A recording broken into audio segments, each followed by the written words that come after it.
त्रिशा ने आनंद को वहां से जाते हुए देख घबराकर खुद से कहा, ये क्या हो गया? मुझे आनंद को रोकना होगा, उसे कैसे भी मनाना होगा। इतना कहकर त्रिशा हॉस्पिटल के बाहर जाने लगी। उसका दिल जोरों से धड़क रहा था। मन में बार बार बुरे ख्याल आ रहे थे। बाहर आने के बाद त्रिशा ने देखा आनंद वहीं किनारे पर बेंच पर बैठा हुआ था।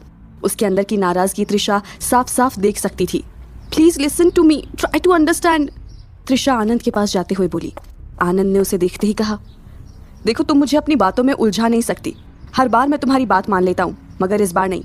मुझे लगता है उसके साथ जो हुआ सही हुआ। त्रिशा ने परेशान होते हुए कहा, नहीं ये गलत है। तुम तुम्हारे गुस्से को साइड में रखकर सोचो। और आदि, उसका क्या? जानते भी हो जब वो अपने बड़ी एंजल को इस हालत में देखेगा तो उसके मन पर क्या बीतेगी। मैंने उससे वादा किया है कि उसका बड़ी एंजल एकदम ठीक होकर लौटेगा, और इसलिए तुम्हें मेरी हेल्प करनी पड़ेगी। त्रिशा की बातों का आनंद के पास कोई जवाब नहीं था। उसने गुस्से में जवाब दिया, तुम बहुत जिद्दी हो त्रिशा, अपनी हर बात मनवा लेती हो। ठीक है, अगर तुमने सोच ही लिया है कि इस रास्ते पर आगे बढ़ना है तो मैं तुम्हारा साथ दूंगा। इतना कहने के बाद आनंद ने त्रिशा को भरोसा दिलाते हुए कहा, तुम यहीं पर रहना, मैं जाकर एंटीडोट ले आता हूँ। मगर ये त्रिशा को मंजूर नहीं था। उसने इनकार करते हुए कहा, नहीं, ये मेरी लड़ाई है और प्लीज आप उसे मुझे लड़ने दो। आनंद ने नाराजगी दिखाते हुए कहा, त्रिशा तुम हर चीज में जिद नहीं कर सकती। तुम एंटीडोट लाने नहीं जाओगी क्योंकि उसमें बहुत खतरा है। त्रिशा ने तंज कसते हुए कहा, हाथ से पहले कौन सी मेरी जिंदगी खतरे के सिवा बीती है, इसलिए मेरी फिक्र छोड़ो, तुम यहीं पर रहना, मैं उस एंटीडोट को ले आऊंगी। बस तुम मुझे पता बता दो कि वो कहाँ मिल सकता है। And don't think about me, revenge मैंने लेना चाहा था, अब रियांश को ठीक भी मैं ही करूंगी। त्रिशा की आंखों में एक अलग जुनून दिखाई दे रहा था। आनंद को आखिर में उसके सामने हार माननी पड़ी। उसने अपनी जेब से एक पर्ची निकाली और त्रिशा को थमाते हुए कहा, इस पते पर चली जाना, और हाँ, इतना याद रखना, तुम्हें इतनी आसानी से एंटीडोट नहीं मिलने वाला है, इसमें काफ़ी स्ट्रगल है। त्रिशा ने अपना मन स्ट्रॉन्ग करते हुए कहा, चलो, मतलब मेरी जिंदगी की किताब में स्ट्रगल का एक और चैप्टर जुड़ जाएगा। त्रिशा उस पर्ची को लेकर वापस हॉस्पिटल के अंदर आ गई। वो वार्ड के सामने यहाँ वहाँ बेचैनी से टहल रही थी। त्रिशा को समझ नहीं आ रहा था कि वो अंदर रियांश से मिलने जाए तो कैसे जाए। त्रिशा ने खुद से कहा, समझ नहीं आ रहा है मैं अंदर रियांश से आंखें कैसे मिला पाऊंगी। क्या सोचेगा वो? जिस इंसान ने मेरे आदि का इतना ख्याल रखा, मैंने उसी के साथ ऐसा कर दिया। Damn it. त्रिशा ने काफी देर तक सोचने के बाद अपना मन मजबूत किया और वार्ड के अंदर गई। उसने देखा रियांश बेड पर लाचार लेटा हुआ था। उसे होश आ गया था। रियांश त्रिशा को देखते ही उठने की कोशिश करने लगा, मगर उसे अगले ही पल रियलाइज हुआ कि वो उठ नहीं सकता। त्रिशा उसके पास जाकर बैठते हुए बोली, अभी कैसे हो? रियांश ने मुस्कुराते हुए कहा, पहले से काफी बेहतर। तुम देख ही रही हो, बस मुझे ये हॉस्पिटल का कमरा पसंद नहीं, न जाने कब तक यहाँ रुकना होगा। त्रिशा को मन ही मन अजीब लग रहा था। उसने हाथ जोड़ते हुए कहा, I am really very sorry Riyansh, अगर हो सके तो मुझे माफ कर देना, मैंने तुम्हारे साथ। कहते कहते त्रिशा की आंखों से आंसू छलक पड़े। उसे इस तरह रोता देख रियांश चुप तो कराना चाहता था, मगर वो हिल भी नहीं पा रहा था। उसने बेड से ही लेटे हुए कहा, Trisha please stop crying and listen to me first. Trisha, मेरी बात सुन रही हो? प्लीज चुप हो जाओ। त्रिशा उसकी बात मानते हुए चुप हुई। रियांश ने आगे कहा, मुझे तुमसे कोई शिकायत नहीं है त्रिशा। क्या मैंने तुम्हें ब्लेम किया? क्योंकि मैं जानता हूँ मेरे साथ जो हुआ वो मेरा कर्मा था, एंड आई डिजर्व दिस। इसलिए मैंने इसे एक्सेप्ट कर लिया कि मेरे साथ जो हुआ सही हुआ। रियांश के मुंह से ऐसी बातें सुनकर त्रिशा हैरान थी। उसने हैरानी से कहा, रियांश ऐसी बातें क्यों कर रहे हो, और तुम इन सब के लिए खुद को ब्लेम क्यों कर रहे हो? रियांश के चेहरे पर त्रिशा की बात सुनकर एक मुस्कान तैर गई। उसने मुस्कुराते हुए कहा, यही रियलिटी है त्रिशा, इसलिए इन सब बातों को भूल जाओ। अभी तुम्हें यह सोचना है कि आदि का ख्याल तुम कैसे रखोगी। सच कहूं तो उसने बहुत मिस किया है तुम्हें। रियांश की बातें सुनकर त्रिशा ने मन में कहा, नहीं रियांश, मुझे पता है कि अभी मेरा आदि एकदम सही सलामत है, और इस वक्त मेरी ड्यूटी है वो एंटीडोट लाकर तुम्हें पूरी तरह से ठीक करना। त्रिशा को शांत बैठा देख रियांश ने पूछा, वैसे एक सवाल पूछूं, सच सच कहोगी? त्रिशा ने अपनी आंखें बड़ी करते हुए कहा, आई will try my best. Riyansh ने थोड़ा सीरियस होते हुए पूछा, मानव ने तुम्हारे साथ जो कुछ किया, आई नो एवरीथिंग, क्या तुमने उसके साथ भी यही इंजेक्शन यूज किया जो मेरे साथ करने वाली थी? त्रिशा ने जैसे ही ये सुना वो हैरान होकर रियांश को देखने लगी। उसे समझ नहीं आया कि अचानक से रियांश ये किस तरह का सवाल कर रहा है। उसने शॉक्ड होते हुए पूछा, रियांश ये तुम क्यों पूछ रहे हो? रियांश ने त्रिशा को घबराते देखकर कहा, त्रिशा काम डाउन, मैं तो बस जानना चाह रहा था, अगर तुम कंफर्टेबल नहीं हो देन लीव इट। त्रिशा ने काम होने के बाद कहा, एक्चुअली यस, यही इंजेक्शन मैंने मानव को दिया था और मुझे इसका कोई रिग्रेट नहीं है, जरा भी नहीं। रियांश ने भी त्रिशा का साथ देते हुए कहा, अच्छी बात है, होना भी नहीं चाहिए। वैसे तुम इतने दिन कहाँ थी? त्रिशा ने रेयांश को वो सब कुछ बताया जो अब तक उसके साथ हुआ था। पूरी बात जानने के बाद रेयांश ने मन ही मन कहा, त्रिशा तुम सच में ग्रेट हो। तुम्हारी पूरी लाइफ मुश्किलों से भरी रही है, लेकिन अब नहीं। मुझे माफ कर देना, मैं जो अब तुम्हारे साथ करने जा रहा हूँ। रेयांश ने मन में डिसीजन लेते हुए त्रिशा से कहा, त्रिशा तुमने और आदि ने बहुत कुछ सहा है, इसलिए अब मैं तुम्हें 2 ऑप्शन दे रहा हूँ। रेयांश आगे कहता, इससे पहले ही त्रिशा ने घबराते हुए कहा, 1 मिनट, तुम कहना क्या चाहते हो? साफ साफ कहो। रेयांश ने उसे टोक कर कहा, पहले मेरी पूरी बात सुन लो त्रिशा, उसके बाद कुछ बोलना। इतना कहने के बाद रेयांश ने कुछ सोचने के बाद कहा, त्रिशा जो हुआ, तुमने जो किया, सब भूल जाओ। मुझे तुमसे कोई शिकायत नहीं है और इसलिए अब मैं तुम्हें 2 ऑप्शन दे रहा हूँ। फर्स्ट, तुम आदि को लेकर बहुत दूर चली जाओ, सबसे दूर, मुझसे भी दूर। एंड सेकेंड, अगर तुम ऐसा नहीं करोगी तो मैं तुम्हें जेल भेज दूंगा। त्रिशा ने जब ये सुना, उसके पैरों तले जमीन खिसक गई। उसे अपने कानों पर यकीन नहीं हुआ। वो चौंकते हुए बोली, what the hell are you talking Reyansh?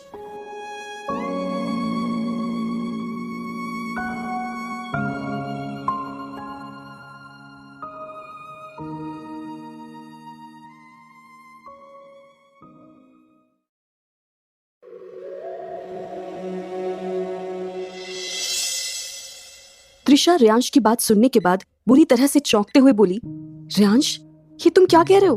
तुम्हारा दिमाग तो सही है ना? मगर रेयांश ने मन में ठान लिया था कि वो अपने डिसीजन से बदलने वाला नहीं था। उसने मन में खुद से कहा, तुम्हें ये करना ही होगा त्रिशा। मैं जानता हूँ तुम्हारे लिए ये मुश्किल है, लेकिन तुम्हारी और आदि की भलाई इसी में है। रेयांश को चुप देख त्रिशा ने थोड़ी ऊंची आवाज में कहा, बोलो रेयांश, आखिर तुम ऐसा क्यों कह रहे हो? रेयांश ने बेबाक होकर कहा, देखो त्रिशा, मैं तुम्हें एक्सप्लेन नहीं कर पाऊंगा, सो तुम्हारे लिए बेटर यही है कि तुम जल्दी से अपना डिसीजन बताओ। मुझे नींद आ रही है, मैं सोना चाहता हूँ। त्रिशा ने रेयांश को घूरते हुए कहा, मैं दोनों ऑप्शंस में से कुछ भी चूज नहीं करने वाली हूँ। तुम क्या सोचते हो तुम कुछ भी बकवास करोगे और मैं चुपचाप तुम्हारी बात मान लूंगी? नेवर। रेयांश समझ गया कि त्रिशा इस तरह नहीं मानने वाली। उसने कड़क आवाज में कहा, त्रिशा जल्दबाजी नहीं है, मैं तुम्हें सोचने के लिए टाइम दे रहा हूँ। I hope you will choose first option. ऐसा कहते हुए रेयांश दूसरी ओर मुंह करके लेट गया। त्रिशा कमरे से निकलते हुए खुद से बोली, मैं कोई ऑप्शन चूज नहीं करने वाली। अभी मुझे कैसे भी करके तुम्हारे लिए एंटीडोट लाना है। त्रिशा कमरे से बाहर निकल आई, लेकिन उसके मन में एक बेचैनी चल रही थी। वो हॉस्पिटल के मेन गेट तक निकल कर आई ही थी कि अचानक उसके पैर अपने आप रुक गए। उसने खुद से कहा, न जाने यहाँ से जाने के बाद क्या होगा। मुझे एक बार रेयांश से मिलकर उसे बताना चाहिए कि वो आदि का हमेशा अच्छे से ख्याल रखे। त्रिशा के अंदर क्या चल रहा था ये वो खुद नहीं समझ पा रही थी। त्रिशा जब वापस रेयांश के कमरे में आई तो उसने देखा रेयांश सो चुका है। त्रिशा ने वहीं बिस्तर पर बैठने के बाद रेयांश का हाथ पकड़ते हुए कहा, तुम बहुत अजीब हो रेयांश। तुमने बहुत ही अजीब शर्त रख दी है मेरे सामने और मैं तुम्हारी ये शर्त मान नहीं सकती। कहते हुए त्रिशा रेयांश के चेहरे की ओर देखने लगी। रेयांश को इस तरह सुकून से सोता देख त्रिशा ने आगे कहा, ये बात मैंने तुम्हें कभी नहीं बताई, मगर आई लव यू रेयांश। मैं तो तुम्हें उसी वक्त से पसंद करने लगी थी जब तुमने पहली बार मेरी हेल्प की थी। वो पल मैं कैसे भूल सकती हूँ? लेकिन ये भी सच है कि कहीं ना कहीं मैं मानव के साथ भी इमोशनली अटैच्ड थी, इसलिए मैंने अपनी फीलिंग्स को दबा दिया। त्रिशा जब ये सब कुछ कह रही थी उसके चेहरे पर एक मुस्कान आ गई थी। उसने अपने दिल की बात बताते हुए आगे कहा, हम दोनों की सिचुएशन कभी ऐसी नहीं रही कि मैं तुम्हें ये सब कह पाती। आज ये सब क्यों कह रही हूँ I really don't know, but I wanted to confess my feelings. Trisha ने देखा टाइम हो गया था। उसने रेयांश से आखिरी बार कहा, रेयांश मैं जल्दी लौटने की कोशिश करूंगी और अगर मैं नहीं लौट पाई तो आदि का अच्छे से ख्याल रखना। चलती हूँ। कहते हुए त्रिशा कमरे से निकलकर जाने लगी। उसके जाते ही रेयांश के चेहरे पर एक मुस्कान आ गई और उसने अपनी करवटें बदल ली। त्रिशा हॉस्पिटल से सीधे आदि के पास आई। उसने देखा आदि खिड़की के पास उदास बैठा हुआ था। त्रिशा को उसे इस तरह से उदास देख दया आने लगी।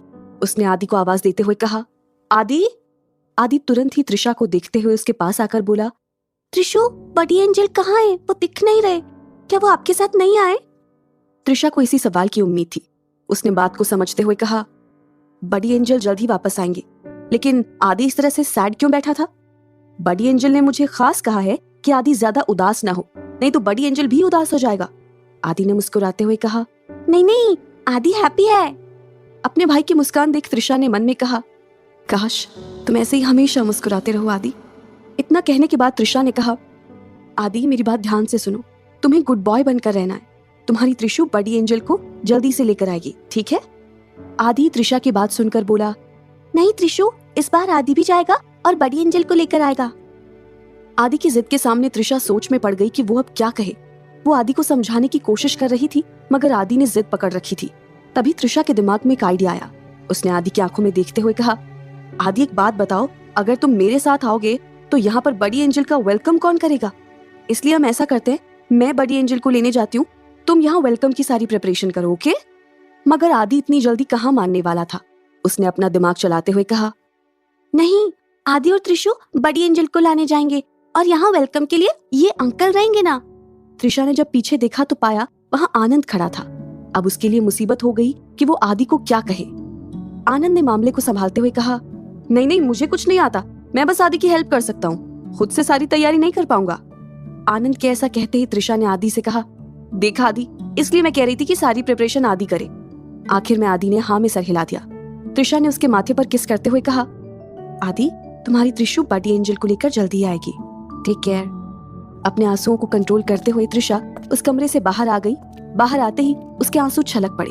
आनंद ने उसे देखते हुए कहा, तुम फिर से आदि का दिल तोड़ने वाली हो? त्रिशा ने कठोर होकर कहा, हाँ जानती हूँ, but I have no other option, अब मुझे जाना चाहिए। इतना कहने के साथ ही त्रिशा अपने मिशन पर निकल गई। पूरे रास्ते वो आदि के बारे में ही सोचती रही। तभी कार ड्राइवर ने कार रोकते हुए कहा, मैम, आपने जहाँ कहा था ये वही जगह है। त्रिशा ने पर्ची में एक बार देखा और फिर सामने एक बड़ी सी बिल्डिंग थी। इसी बिल्डिंग में त्रिशा को जाना था। त्रिशा कार से उतरने के बाद बिल्डिंग के अंदर जाने लगी। उसे थोड़ा सा डर लग रहा था। उसने खुद को समझाते हुए कहा, त्रिशा बी कॉन्फिडेंट, तुम्हें कैसे भी करके एंटीडोट लेना ही होगा। त्रिशा जैसे ही मेन गेट के पास पहुंची, उसे एक बॉडीगार्ड ने रोक लिया। त्रिशा ने कागज पर वो पाउडर दिखाते हुए कहा, मैं यहाँ इसका एंटीडोट लेने आई हूँ। पाउडर देख उस गार्ड के चेहरे का रंग उड़ गया, मगर अगले ही पल उसने नॉर्मल होते हुए कड़क आवाज में कहा, ये क्या बकवास कर रही हैं आप? इसका कोई एंटीडोट नहीं है इस दुनिया में, जाइए यहाँ से। त्रिशा ने जब ये सुना उसके होश उड़ गए। उसने दोबारा से ट्राई करते हुए कहा, देखो मुझे पता है तुम झूठ बोल रहे हो और मैं ये भी जानती हूँ कि इस पाउडर का एंटीडोट यहीं मिलता है, इसलिए चुपचाप बता दो या फिर मुझे अंदर जाने दो। वो गार्ड त्रिशा की बेबाकी देख झल्ला गया। उसने गुस्से में दांत भींचते हुए कहा, देखो मैं तुम्हें लास्ट वार्निंग दे रहा हूँ, चली जाओ यहाँ से, नहीं तो तुम। नहीं तो क्या? हाँ, क्या कर लोगे? मैं यहाँ एंटीडोट लेने आई हूँ, त्रिशा ने भी हिम्मत करते हुए कहा। उसकी बात सुनते ही गार्ड ने अपनी गन त्रिशा के माथे पर रखते हुए कहा, इसका एंटीडोट तो अब इस दुनिया में नहीं है और अब तू भी नहीं रहेगी। मैंने वार्निंग दी थी तुझे।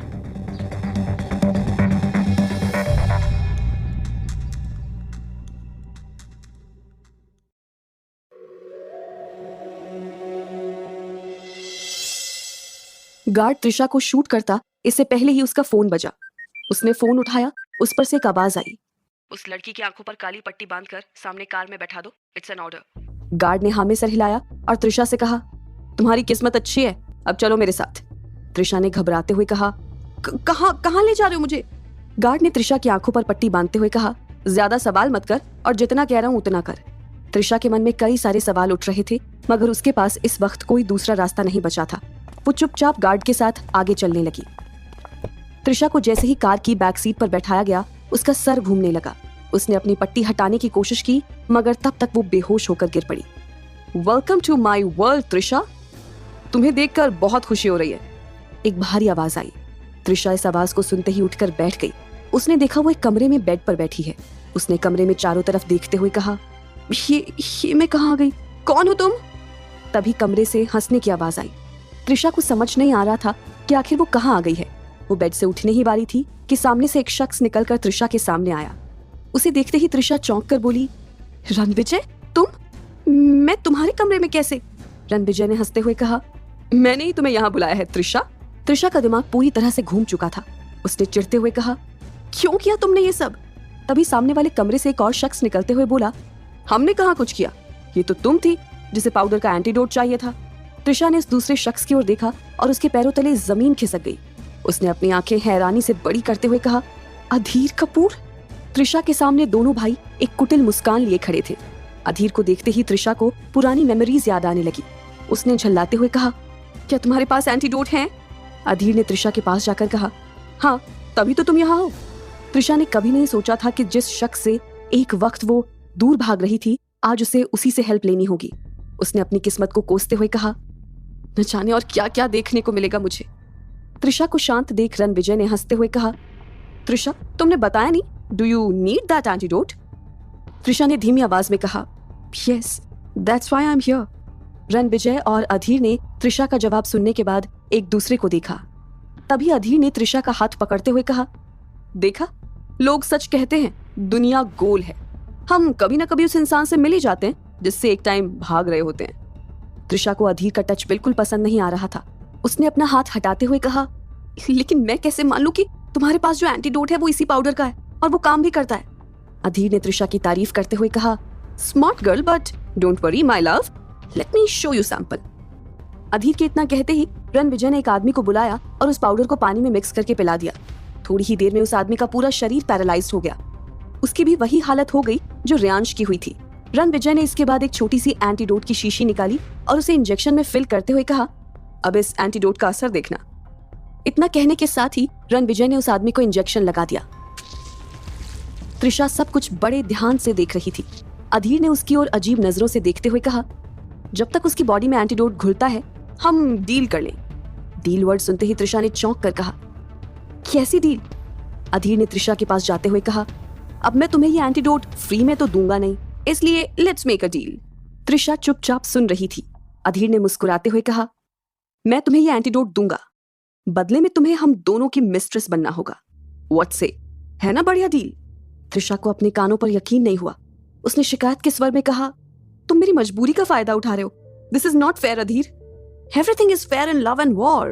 Trisha, now you have to decide, and इतना जान लो कि अगर तुमने हमें मना किया फिर ये एंटीडोट तुम्हें कभी किसी से नहीं मिल पाएगा। अधीर ने प्यार से धमकी देते हुए कहा। त्रिशा बुरी तरह से फंस गई थी। उसने खुद से कहा, अब मैं क्या करूं? इस अधीर ने तो बहुत बड़ा गेम खेला है मेरे साथ।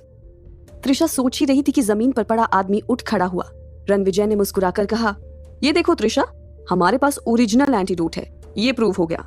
त्रिशा का दिल बेचैन हो गया था। टाइम बहुत जल्दी बीता जा रहा था। बहुत सोचने के बाद त्रिशा ने ना चाहते हुए कहा, okay Adhir, I accept your deal. मैं तुम्हारी और रणविजय की मिस्ट्रेस बनने के लिए तैयार हूँ। अधीर और रणविजय को यकीन ही नहीं हुआ। दोनों ने दोबारा पूछा, are you sure Trisha? Trisha ने हाँ में सर हिला दिया। अधीर और रणविजय के चेहरे पर जीत वाली मुस्कान तैर गई, मगर अधीर के मन में अब भी सवाल उठ रहा था कि आखिर त्रिशा मान कैसे गई थी? उसे किसके लिए ये एंटीडोट चाहिए था? अधीर ने पूछा, वेल, तुम बता सकती हो तुम्हें ये एंटीडोट किसके लिए चाहिए? त्रिशा रियांश का नाम नहीं ले सकती थी।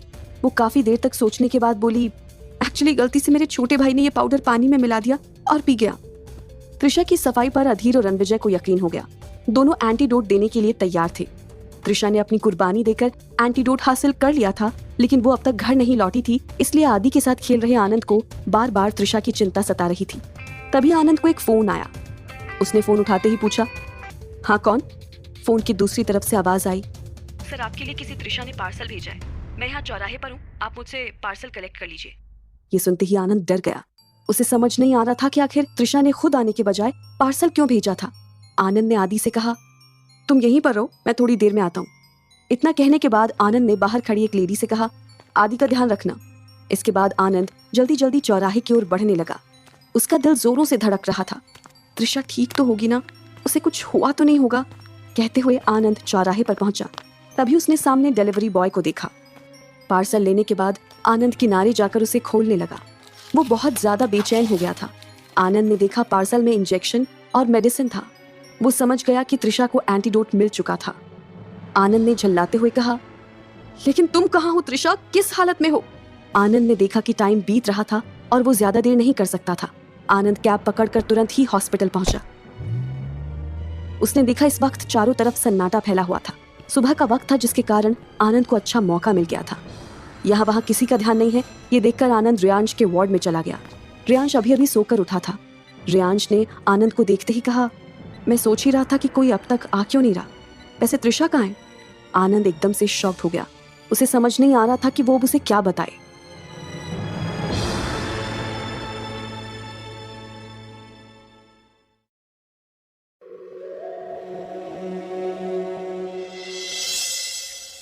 आनंद को इस तरह चुप देख रियांश ने पूछा, हे मैं कुछ पूछ रहा हूं। मगर आनंद को पता था कि उसके पास ज्यादा वक्त नहीं था।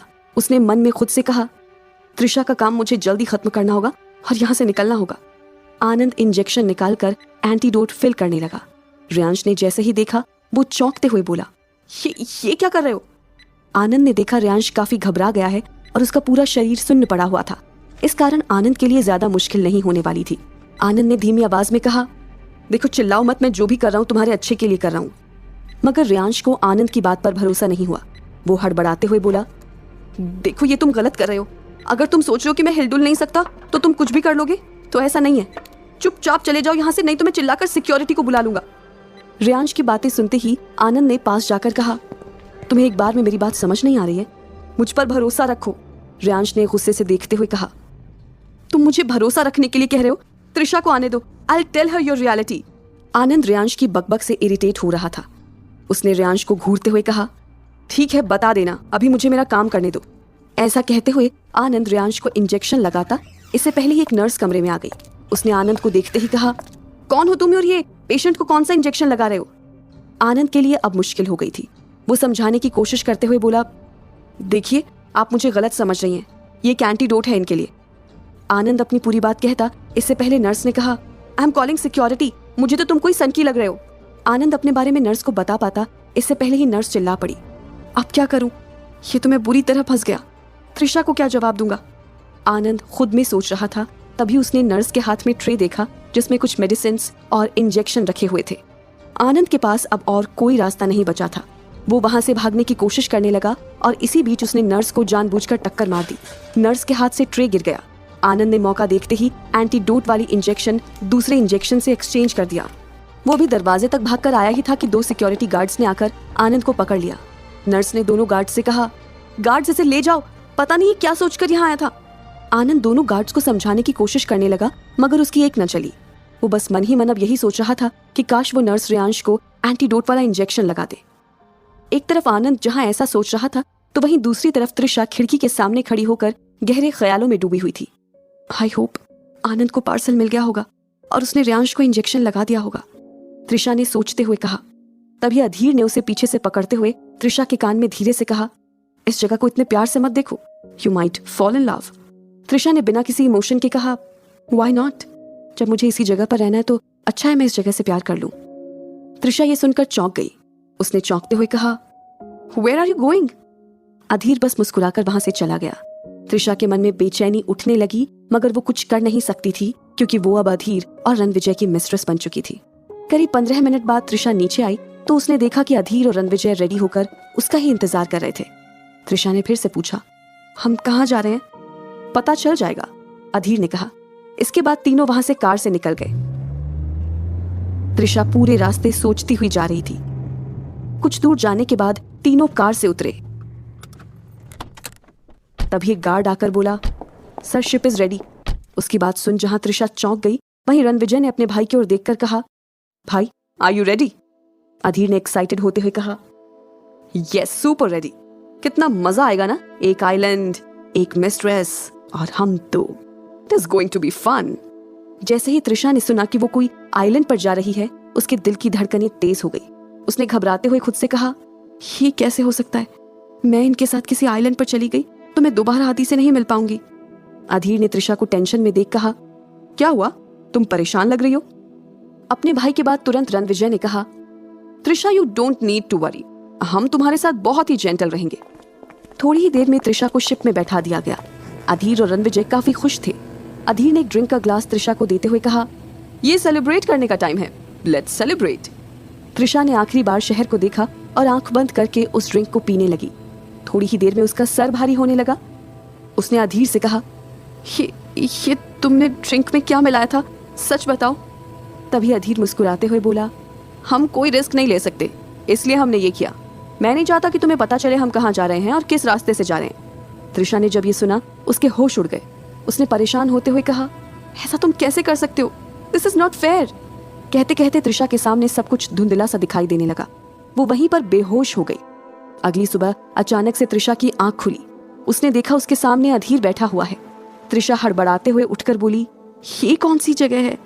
तभी अधीर ने हंसते हुए कहा, हम एक बहुत ही खूबसूरत आइलैंड पर है, एकदम तुम्हारी तरह, जहां हमें कोई ढूंढ भी नहीं सकता और फिर डिस्टर्ब करने का सवाल ही पैदा नहीं होता। त्रिशा को समझ नहीं आ रहा था कि वो क्या करे। वो अंदर से बहुत अजीब महसूस कर रही थी। उसने बस अधीर को देखा और वहां से जाने लगी। तभी अधीर ने कहा, तुम भूल गई तुम मेरी मिस्ट्रेस हो, मेरी मर्जी के बिना तुम कहाँ जा रही हो?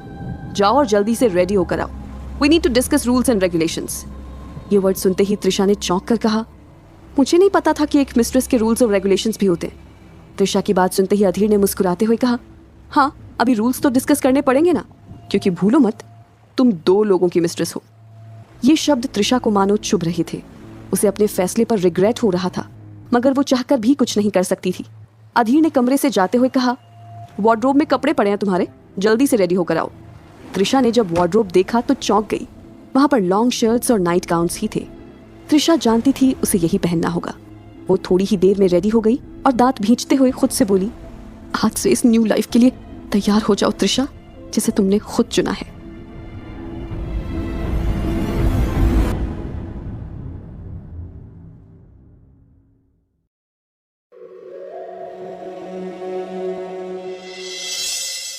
त्रिशा हॉल में जाकर खड़ी हो गई थी। रणविजय और अधीर ने पहले उसके ऊपर नजर डाली, फिर एक दूसरे को देखकर स्माइल पास करने लगे। उसी अजीब सी मुस्कुराहट के साथ रणविजय ने अपनी बगल में खाली जगह को दिखाते हुए त्रिशा से कहा, great, come and sit here. Ranvijay अभी काफी रिलैक्स दिख रहा था, इसलिए उसने त्रिशा के साथ भी आराम से बात की थी। इसलिए अब त्रिशा भी पहले की तरह नर्वस नहीं लग रही थी। रणविजय के कहने पर वो उसके बगल में आकर बैठ गई थी, लेकिन उसकी नजरें अभी भी झुकी हुई थी। तभी अधीर ने कहना शुरू किया, तो अब हम लोग पहले इस जगह के रूल समझ लेते हैं। आज के बाद तुम इसी आइलैंड पर रहोगी। हमने स्पेशली ये आइलैंड तुम्हारे लिए खरीदा है। ये सुनकर त्रिशा का दिमाग पूरी तरह से सुन्न हो गया और उसने चौंकते हुए कहा, व्हाट? क्या कहा तुमने? रणविजय ने अधीर की बात में अपनी बात भी जोड़ दी और बोला, हाँ, और यहाँ तुम हम दोनों के साथ टर्न्स में रहोगी। टर्न्स में क्या मतलब? एक बार फिर त्रिशा को रणविजय की बात समझ नहीं आई थी। तब रणविजय ने उसे डिटेल में अपने प्लान को एक्सप्लेन करना शुरू किया। कोई बात नहीं, मैं समझा देता हूँ। टर्न्स में का मतलब है यहाँ 1 महीना तुम मेरे साथ रहोगी और फिर अगले 1 महीने के लिए तुम्हें अधीर को खुश करना होगा। हम दोनों एक साथ तुम्हारे साथ नहीं रह पाएंगे, क्योंकि हमें अपने बिजनेस को भी देखना होगा। इसलिए हमने तुम्हारे साथ टर्न वाइज प्लेजर गेम खेलने का डिसीजन लिया है। त्रिशा को तो पहले ये सोचकर खुद पर तरस आ रहा था कि वो उन दोनों की मिस्ट्रेस बनने जा रही थी, लेकिन जैसे ही उसने रणविजय की बात सुनी, उसका रोआ रोआ कांपने लगा था। उसके दिमाग में जैसे खलबली मच गई थी। मन ही मन में वो अपनी किस्मत पर रोने लगी थी। मेरी किस्मत में बस अब यही देखना लिखा था। लेकिन अधीर की सख्त आवाज ने उसे इन बातों को सोचने का भी ज्यादा मौका नहीं दिया। और सबसे खास बात यह है कि इस जगह से भागने की बात तो अपने दिमाग में भी मत लाना। ये कहकर अधीर चलते हुए आकर त्रिशा के बगल में बैठ गया और फिर उसके बालों को सूंघते हुए कहा, क्योंकि ये बात तो मैंने पहले ही तुम्हें बता दी थी कि ये आइलैंड हमने खास तौर पर तुम्हारे लिए ही खरीदा है, इसलिए यहाँ से भागने का तुम्हारे पास कोई रास्ता नहीं होगा। ये सब सुनकर त्रिशा को अपनी आवाज गले में फंसती हुई महसूस होने लगी। फिर भी किसी तरह से उसने कुछ कहने की कोशिश की। मुझे हाँ हाँ बोलो, क्या कहना चाहती हो? अधीर ने त्रिशा के कंधों को किस करते हुए कहा। लेकिन त्रिशा के लिए तो कुछ भी कहना मुश्किल हो गया था। फिर भी उसने हिम्मत जुटाकर कहा, क्या मुझे 1 गिलास पानी मिल सकता है? ये कहने के साथ ही त्रिशा हड़बड़ाकर अपनी जगह से उठ गई, क्योंकि अधीर का टच उसे लगातार अनकंफर्टेबल बना रहा था। तब अधीर ने एक तरफ इशारा करते हुए कहा, श्योर, किचन वहां है, तुम्हें जो भी चाहिए तुम ले सकती हो। अभी भी त्रिशा ने अपना सर झुकाया हुआ था और इसी तरह से अब वो किचन की तरफ जाने लगी थी, पर उसके पीछे से रणविजय और अधीर के बीच चल रही बहस उसके कानों में पड़ती जा रही थी। अब तुम जा सकते हो, 1 महीने के बाद आना, रणविजय ने अधीर को ऑर्डर देते हुए कहा। लेकिन अधीर ने उसकी बात मानने से साफ इनकार कर दिया। व्हाट? नो वे, मैंने उसे ढूंढा है, इसलिए पहले मैं उसका इस्तेमाल करूंगा। Stop being nonsense. तुम मेरे ऑर्डर को मानने से इनकार नहीं कर सकते, मैं उम्र में तुमसे बड़ा हूं, रणविजय ने अधीर से काफी कमांडिंग आवाज में कहा था। लेकिन अधीर को रणविजय के कुछ भी कहने की परवाह नहीं थी, इसलिए वो अभी भी अपनी जिद पर अड़ा हुआ था। बड़ा भाई होने का मतलब ये नहीं है कि तुम अपनी मनमानी करते रहो। भाई हो, भाई की तरह रहो। मेरा बॉस बनने की कोशिश मत करो, मैं ही उसके साथ पहले रुकूंगा, इसलिए अब तुम यहां से जाओ। अब अधीर ने अपनी आवाज ऊंची कर दी थी, लेकिन किचन में खड़ी त्रिशा से अब उनकी बातें नहीं सुनी जा रही थी। दुख और गुस्से के मारे त्रिशा ने अपनी मुट्ठियों को कसा और अपने सर को वहीं दीवार पर टिका दिया। कुछ पलों तक उसी तरह रहने के बाद त्रिशा ने जग में पानी निकालकर ग्लास में डाला और एक ही घूंट में ग्लास को खाली भी कर दिया। तभी उसकी नजर सामने रखे चाकू पर गई। चाकू के पास जाकर त्रिशा के मन में कई तरह के सवाल आने लगे। इस तरह की जिल्लत भरी जिंदगी जीने से तो अच्छा है मैं खुद को खत्म कर दूं। ये सोचकर उसने चाकू के धारदार किनारे को अपनी कलाई पर रख लिया, पर तभी कहीं से एक चिड़िया उड़ते हुए खिड़की के बाहर आकर बैठ गई। त्रिशा को अपनी हालत और भी ज्यादा बुरी लगने लगी। ये भी आजाद घूम रही है, क्या सिर्फ मेरी ही किस्मत में खुला आसमान नहीं है? अपनी किस्मत को कोसते हुए धीरे से त्रिशा चिड़िया के पास गई और खिड़की को खोल दिया, लेकिन खिड़की के खुलते ही चिड़िया फुर्र से उड़ गई थी। पर इस दौरान त्रिशा के सामने वो नज़ारा आ गया था जिसे देखकर उसकी टूट चुकी उम्मीद भी जुड़ने लगी थी। ये क्या? यहाँ सामने इतना डेंस फॉरेस्ट है और इस बिल्डिंग के चारों तरफ कोई दीवार भी नहीं है। ये देखकर उसने अपनी हथेलियों को सर पर रखा और फिर वहीं खड़ी होकर कुछ सोचने लगी। कभी वो अपने हाथों में लिए हुए चाकू की तरफ देखती तो कभी उसकी आंखें खिड़की से बाहर की तरफ चली जा रही थी। अब उसका दिमाग तेजी से चलने लगा था। यहाँ से नीचे ज़मीन पर जाना ज़्यादा मुश्किल नहीं होगा, उतना नीचे तो मैं सेफली लैंड कर लूँगी। पर उससे पहले मुझे ये देखना होगा कि वो दोनों भाई क्या कर रहे हैं, क्योंकि अगर उनका ध्यान मेरी तरफ गया तो वो मुझे ढूंढने के लिए तुरंत यहाँ आ सकते हैं। ये सोचकर त्रिशा ने किचन में दीवार के पीछे छुपते हुए बाहर झांक कर देखा। ये दोनों तो अभी भी उसी बहस में उलझे हैं, यानी कि मेरा काम बन सकता है। बस अब मुझे बिना किसी आवाज़ के सबसे पहले किचन के डोर को क्लोज करना होगा, जिससे अगर ये मुझे ढूंढने की कोशिश भी करें तो डोर को ओपन करने के चक्कर में इनका कुछ वक्त बर्बाद हो जाए। त्रिशा ने जल्दी से सब कुछ अपने प्लान के मुताबिक किया और फिर पहले चाकू को खिड़की से बाहर फेंका, खुद के लिए एक लंबी सांस ली और उसके बाद दोबारा कुछ भी सोचे बिना खिड़की से बाहर कूद गई। उसने सब कुछ इतना देख समझ लिया था कि ज़मीन पर गिरते ही उसने खुद को संभालने में वक्त बर्बाद नहीं किया और फुर्ती से उठकर खुद को ऑर्डर देने लगी, जल्दी से यहाँ से भाग त्रिशा, इस जगह से जितनी दूर जा सकती है चली जा। वो चाकू अभी भी त्रिशा के पास ही था। उसने उसे संभाल कर पकड़ा और पीछे की तरफ देखे बिना ही भागना शुरू कर दिया था। उस भयानक गर्मी में वो नहीं जानती थी कि उसे कहाँ जाना था, पर फिर भी वो बस उस घने जंगल के बीचों बीच दौड़ती चली जा रही थी। तभी उसे अपने पीछे से कुछ लोगों के आने की आवाजें सुनाई देने लगी। उस तरफ गई होगी वो, ढूंढो उसे, यहीं कहीं होगी, इतनी जल्दी दूर नहीं जा सकती, हर तरफ फैल जाओ, जल्दी करो। उन लोगों की आवाजें सुनकर त्रिशा के दिल की धड़कनें रुकने लगी थी, क्योंकि साफ था कि वो लोग उसे ही ढूंढ रहे थे। त्रिशा ने अपनी पूरी हिम्मत जुटाकर भागना शुरू कर दिया। चाहे कुछ भी हो जाए त्रिशा, लेकिन तेरे कदम नहीं रुकने चाहिए। इस जंगल को पार करने के बाद तुझे कोई ना कोई मदद जरूर मिल जाएगी। तूने अब मानव से अपनी जान बचा ली थी तो तू इन राक्षसों से भी खुद को बचा सकती है। तुझे इन लोगों से बचकर निकलना ही होगा त्रिशा, निकलना ही होगा, हार मत मानना। त्रिशा ने खुद की हिम्मत बढ़ाने में कोई कसर नहीं छोड़ी थी। गर्मी बढ़ती जा रही थी, उसका पूरा शरीर पसीने से तरबतर हो चुका था, सांस लेना भी मुश्किल होने लगा था। कई बार वो लड़खड़ाकर गिरते गिरते बची थी, पर फिर भी उसने अपनी उम्मीद को बुझने नहीं दिया। सूरज सर पर आ चुका था। सूरज की तेज रोशनी के कारण उससे अपनी आंखें नहीं खोली जा रही थी। ऐसे में जैसे ही वो जंगल से बाहर निकली तो अपने सामने रेतीली जमीन का मैदान देखा। उसकी आंखों के आगे अंधेरा छा गया, क्योंकि इस वक्त उसके सामने दूर तक सिर्फ और सिर्फ समंदर का नीला पानी ही नजर आ रहा था। No no no no, this can not happen. इतना कहकर त्रिशा वहीं जमीन पर घुटनों के बल गिर गई। अपना सर नीचे की तरफ करके वो जोर जोर से रोने लगी। मेरे आगे समंदर है, यानी कि अब मेरे लिए आगे जाने का रास्ता बंद हो चुका है। क्यों क्यों किया भगवान तूने मेरे साथ ऐसा? My God.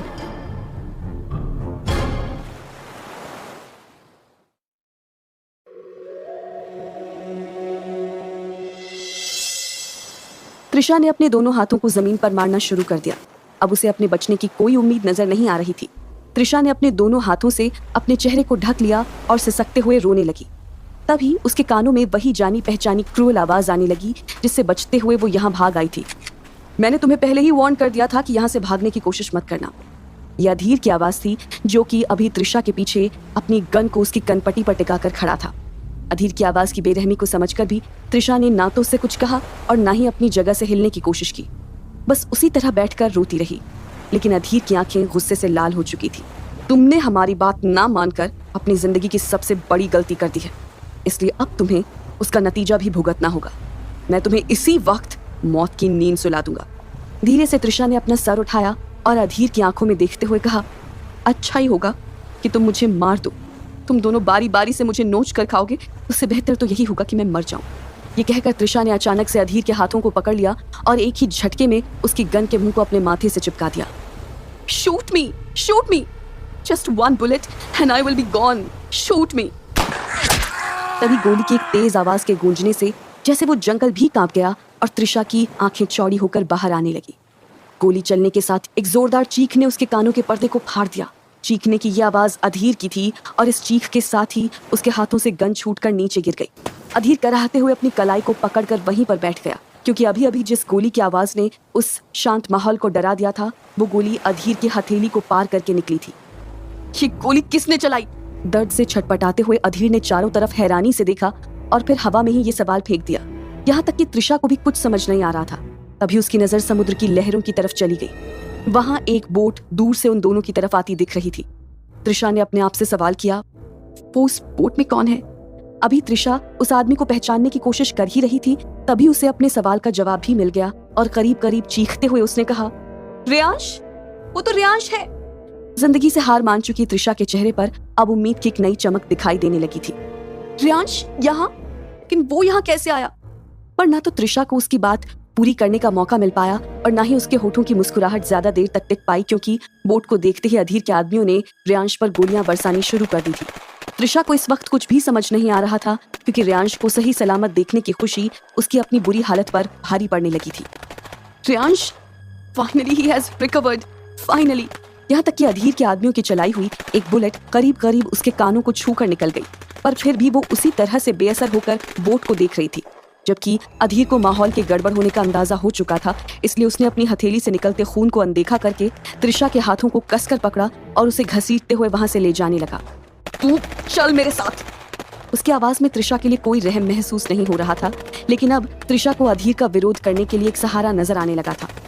इसलिए अपने आप को छुड़ाने की कोशिश करते हुए उसने कहा, नहीं, छोड़ दो, जाने दो मुझे, छोड़ो। त्रिशा खुद को अधीर से दूर करने के लिए स्ट्रगल कर रही थी, जबकि अधीर उसे खींचता जा रहा था। तुझे छोड़ दूं? ऐसा कैसे हो सकता है?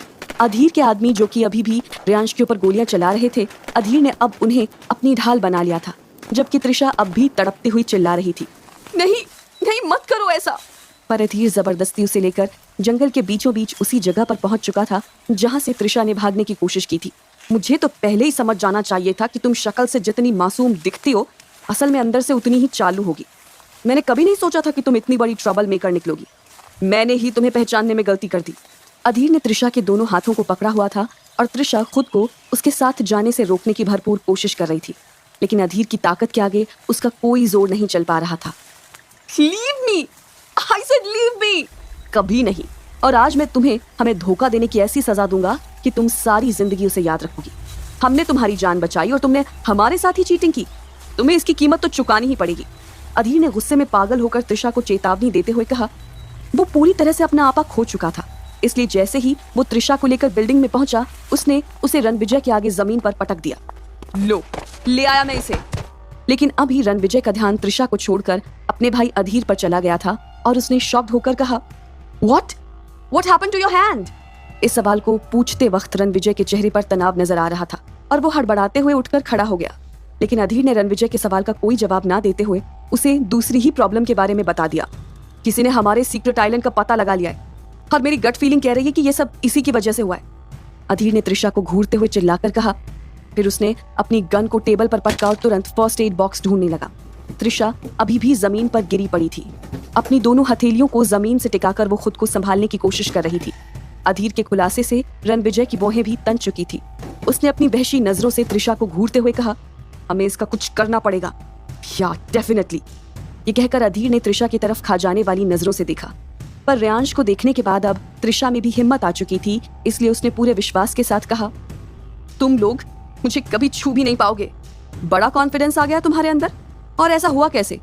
आखिर हमें भी तो तुम्हारे इस कॉन्फिडेंस की वजह पता चलनी चाहिए। रणविजय ने त्रिशा के बालों को पकड़कर बेदर्दी के साथ उसके सर को अपनी तरफ घुमा दिया। रणविजय के गुस्से को देखने के बाद भी त्रिशा को अब उससे पहले जितना डर नहीं लग रहा था, इसलिए उसने अपने होठों को चबाते हुए कहा, लीव मी। पर उसके ये कहते ही रणविजय ने उसके बालों पर अपनी पकड़ को और भी ज्यादा मजबूत करके दांत पीसते हुए कहा, तुम्हें यहाँ लाकर हमने बहुत बड़ी गलती कर दी। ऑफर देने के बजाय हम तुम्हें वहीं मार देते तो अच्छा रहता, क्योंकि तब ये मामला चुटकियों में खत्म हो जाता।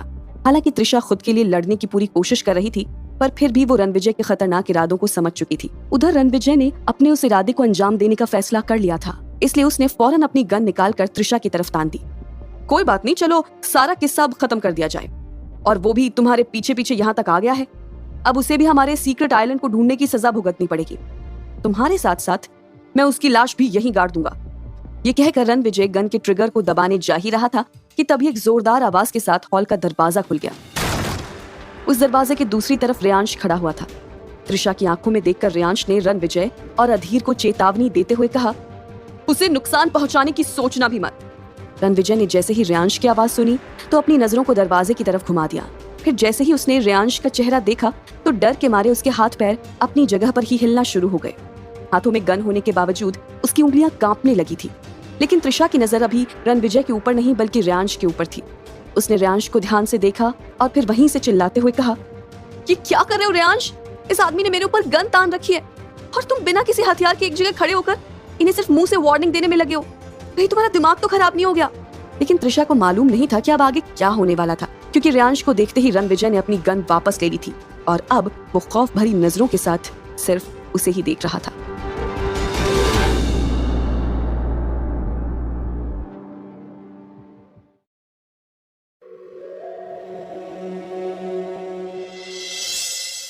उधर अधीर, जो कि अपने घाव पर दवा लगाने में लगा हुआ था, रेयांश के आने पर अब वो भी अपने पैरों पर खड़ा हो चुका था।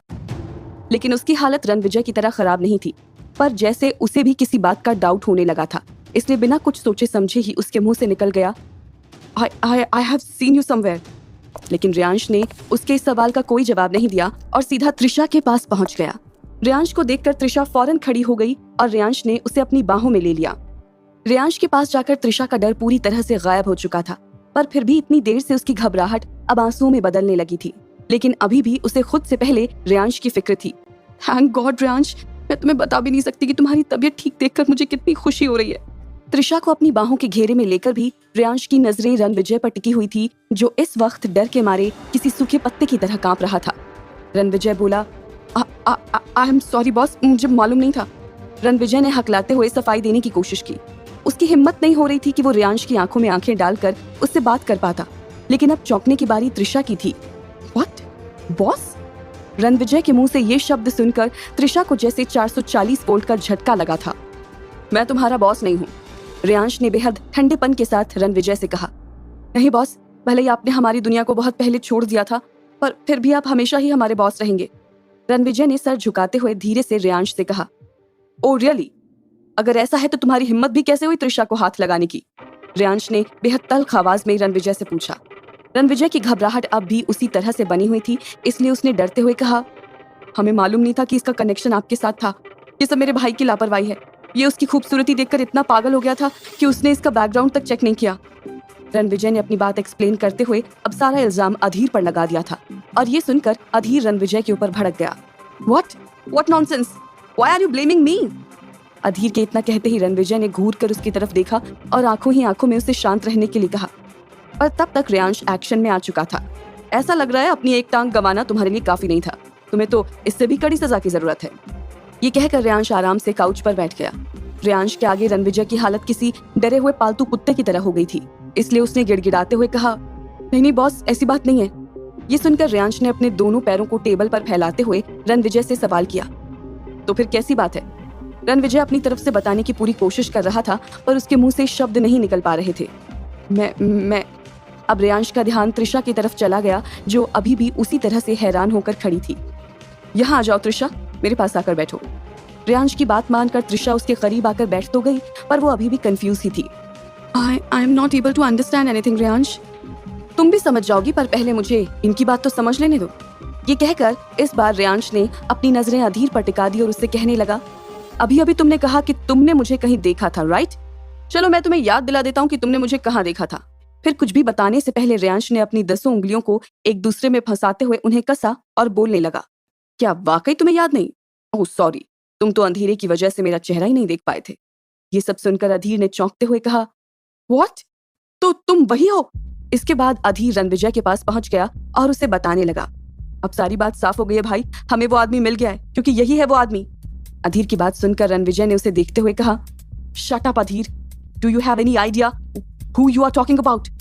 अपने भाई का जवाब सुनकर अधीर की आंखों में सस्पेंस दिखाई देने लगा और उसने बोहें चढ़ाते हुए रणविजय से पूछा, कौन है ये? ये रेयांश है, ये वही इंसान है जिसकी वजह से आज हम सब इस मुकाम पर बैठे हुए हैं। अगर आज हमारा काम इतना सक्सेसफुल है तो इन्हीं की वजह से। रणविजय ने फुसफुसाकर बोलते हुए अधीर के सवाल का जवाब दिया। इस खुलासे को सुनते ही अधीर और त्रिशा दोनों ने एक साथ चौंकते हुए कहा, हाँ, ये कभी हमारे बॉस हुआ करते थे, लेकिन हम दोनों के लिए तो आज भी इनसे बढ़कर कोई नहीं है। हम लोग आज जो कुछ भी हैं सिर्फ इन्हीं की बदौलत है। अब भले ही इन्होंने उस काम से अपना रिश्ता खत्म कर लिया है, लेकिन आज भी हमारे वर्ल्ड को पलटने के लिए इनका एक इशारा ही काफी है।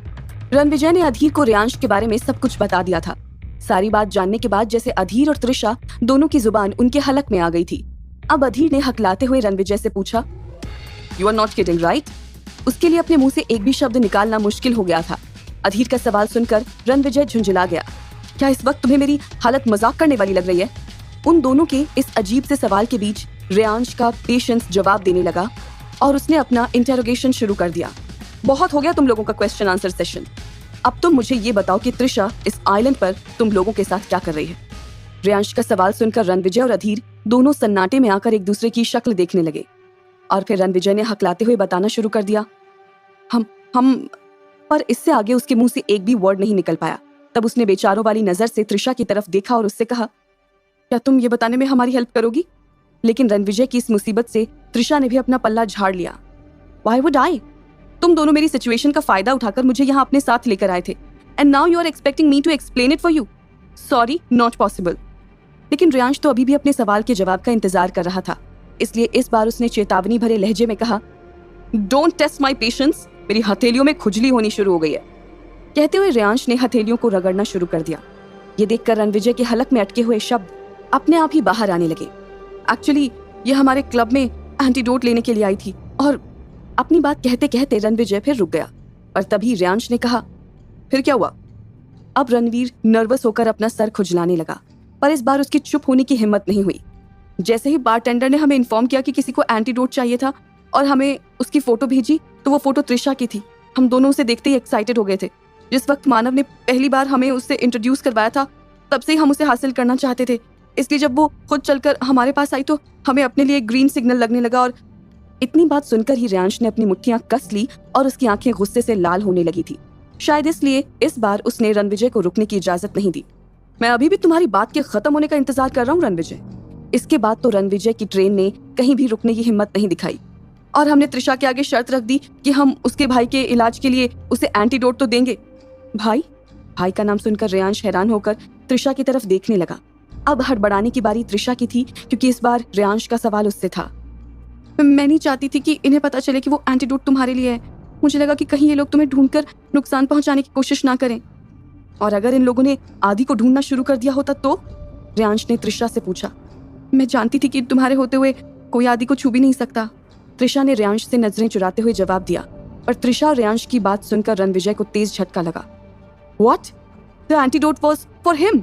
इस सवाल के जवाब में त्रिशा ने हाँ में सर हिला दिया।